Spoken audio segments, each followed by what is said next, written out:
This week, your at-home lab is all about motion in 1 and 2 dimensions. You've already seen all of this stuff in the lecture course, so hopefully it's like second nature to you as you see it again. So we are going to work through 2 problems that are essentially just 1-dimensional motion, and then you're going to get to a couple more problems that are about 2-dimensional motion. So here we have an object with a height of 1.58 meters above the ground, and we're going to release it from rest above the ground. And our question is, when does the object hit the ground? The only thing I know is how high that object is above the ground. Okay, so if I'm dropping this object from rest, I know that my initial velocity in the y direction is 0 meters per second, right? And I know that my acceleration for any object in free fall is always minus 9.8 meters per second squared. Okay, now I'm going to set right here where my ball is dropping from. I'm going to say that at that position, my initial y position, I'm going to call that place 0 meters.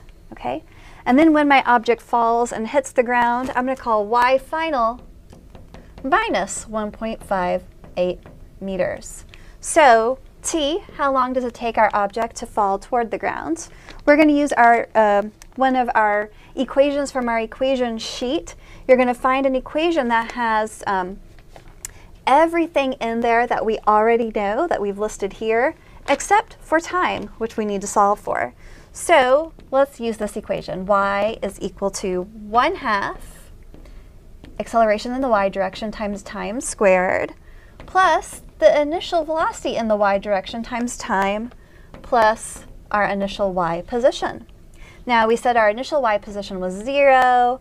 We're releasing our object from rest, so our initial velocity is 0. So we're just left with y final equals 1/2 acceleration in the y direction t squared. We need to solve this equation for t. So what I'm going to do is I'm going to multiply both sides by 2. And when I do that, that removes this 1/2 on the right-hand side here. So 2y is equal to ay t squared. Divide both sides by ay.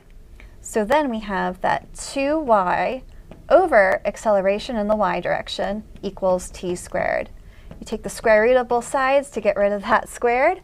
So t is equal to the square root of 2 times our final y position, I'll put a little f on there to remind us, over the acceleration in the y direction. Okay, so now we can plug in the numbers. This is the square root of 2 times our final y position was minus 1.58 meters divided by our acceleration in the y direction, which is always minus 9.8 meters per second squared. So plug all that into my calculator. I get that the time for us to fall in this problem right here is 0.568 seconds. The only thing I knew is that I was initially 1.58 meters above the ground.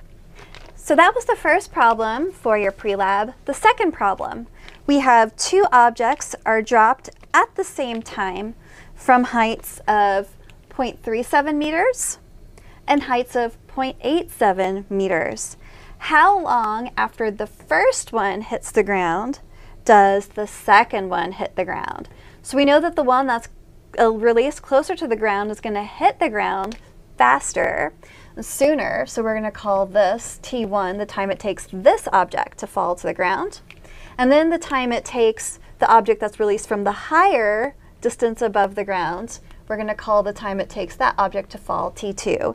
And so we say how long after the first object hits the ground does the second object hit the ground. So I'm going to call that quantity delta t. And so delta t is going to equal to the time it takes our object released higher above the ground to fall, because it'll take that object longer to fall, minus the time it took our object that was closer to the ground to fall. Okay, because this time t1 will be smaller than our time t2. We drop them at both the same time. T2 is going to be larger than t1. It's going to take a longer time for this stone to fall as opposed to this one. We just want to see what's that difference in time. Now we already found our equation for the similar problem over here for the time it takes that object to fall. So t2 we could say is the square root of 2 times, we'll say y2 over our acceleration due to gravity, minus 9.8 meters per second squared. And then we've got to subtract that from the square root of 2 times y1 over minus 9.8 meters per second squared. So our final y position for this object that falls the longer distance, that's what I'm calling y2. Okay, so y2 is equal to minus 0.87 meters when it hits the ground. If I say that y0 is equal to 0 up here where I release the object, okay? And then over here, for our object that's closer to the ground, I'm going to call y0 right there where it's released, and then the y position when it reaches the ground, we'll call that y1, and that's equal to minus 0.37 meters. Okay, and so I can just plug these quantities in here. So my difference in time is going to be the square root of 2 times my minus 0.87 meters all over minus 9.8 meters per second squared minus the square root of 2 times minus 0.37 meters divided by minus 9.8 meters per second squared. So when I plug all that in, I get that the difference in time is 0.147 seconds. So that means there's a difference in time of 0.147 seconds between when the first object hits the ground and when the second object hits the ground.